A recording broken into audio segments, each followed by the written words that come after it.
Thank you. Even teaching public speaking and journalism for 15 years doesn't prepare me for the big moments, and this is the biggest of moments.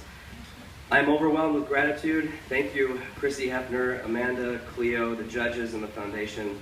Thank you, Lori, my wife and partner, my family and friends, for everything. Congratulations to all the recipients here today. I didn't quite know what to say, so I'm going to say what got me here in the first place.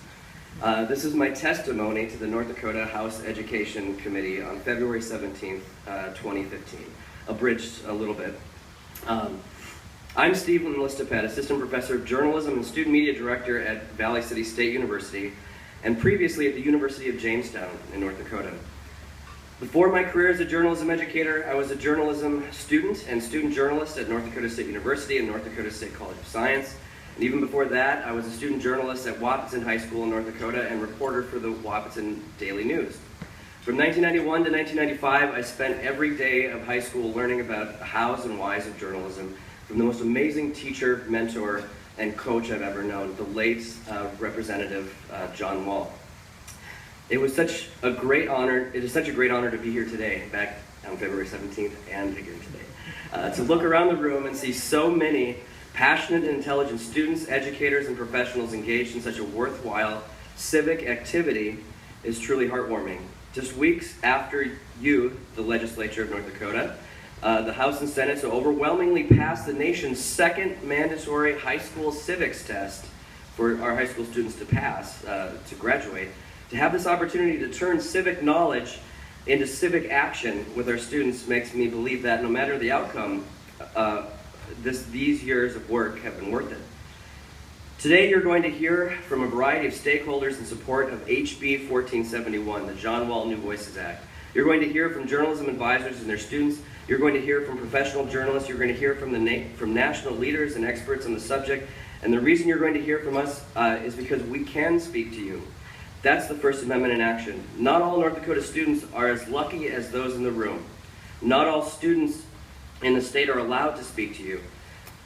Not more than 3 weeks ago, back in January of 2015, I called a high school newspaper advisor in our state to let them know about the John Wall New Voices Act. I'd hoped that the advisor would be able to share the information with the students and that at the very least, the students would be interested in doing a story on the bill. I barely got through the first sentence when I was cut off. The advisor told me the students working for that particular newspaper in that particular school district could not report on anything political. That could have been the end of the conversation. But I and the rest of the supporters of the John Wall New Voices Act will carry on that very important conversation right here today.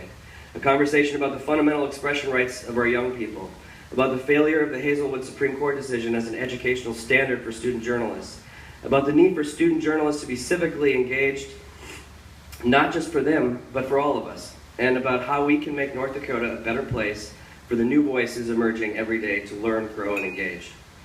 The John Wall New Voices Act was conceived at the University of Jamestown as a class project by students in the spring of 2013. University of Jamestown is a private school, yet President Robert Goodell has supported his students, faculty, and this bill from the very beginning. The UJ students that wrote this bill not only sought to codify their own expression rights into law, but to protect those rights for all students in our state. I'm so proud of them, and I'm honored to help carry the torch as they have moved into their careers. The John Wall New Voices Act will do three things: restore the Tinker Standard in our public high schools, protect our public colleges from the encroachment of Hazelwood to higher education via the 2005 Hosey v. Carter decision, and it will extend First Amendment freedoms journalists need to private colleges similar to California's Leonard Law. We didn't get that last one through. We had to work with the legislature a little bit on that one.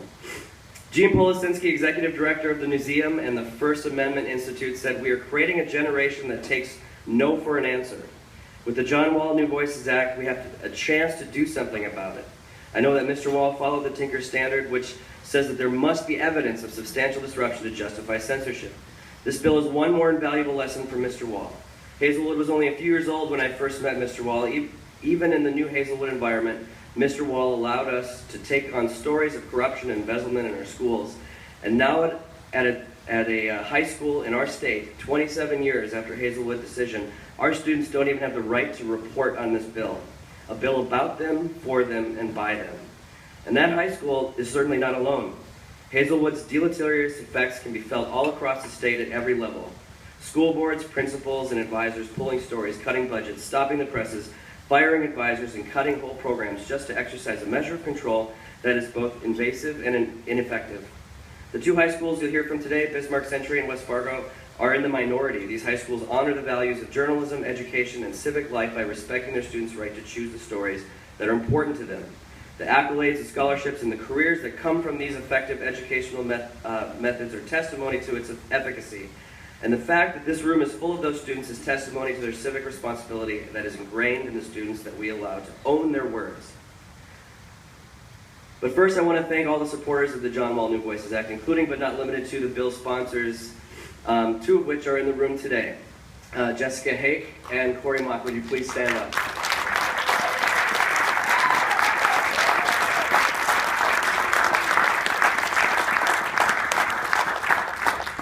They were the first two North Dakota legislators to hear the students and to write the draft of the bill, to put it forward, and work on it for years with me and make it a reality. The North Dakota Newspaper Association and its membership, Journalism Education Association, Northern Intergalactic Press Association, President Robert Bedell in the University of Jamestown, Mary Beth Tinker and Kathy Kuhlmeyer-Frey, who both testified on our behalf, national figures. Frank Lamonti, who's also here today, thank you so much for all of your help.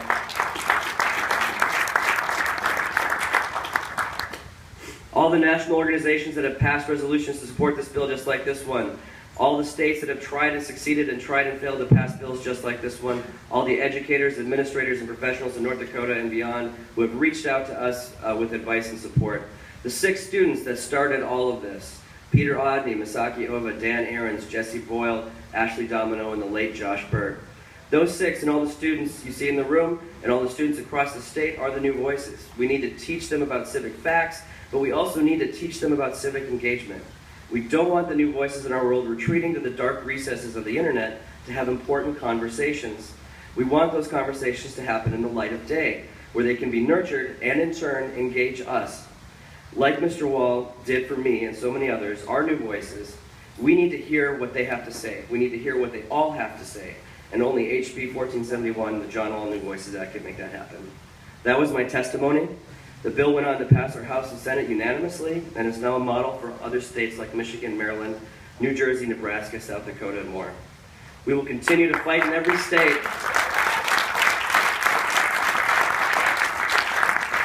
And where we will continue to fight in every state, and where we win, we will continue to educate the teachers and students about the new protections so the law doesn't get buried in century code and forgotten about, but those protections are at the forefront of our young people, the knowledge of our young people. Thank you all again. This award is for everyone that works so hard on this and to all those who continue to fight and educate.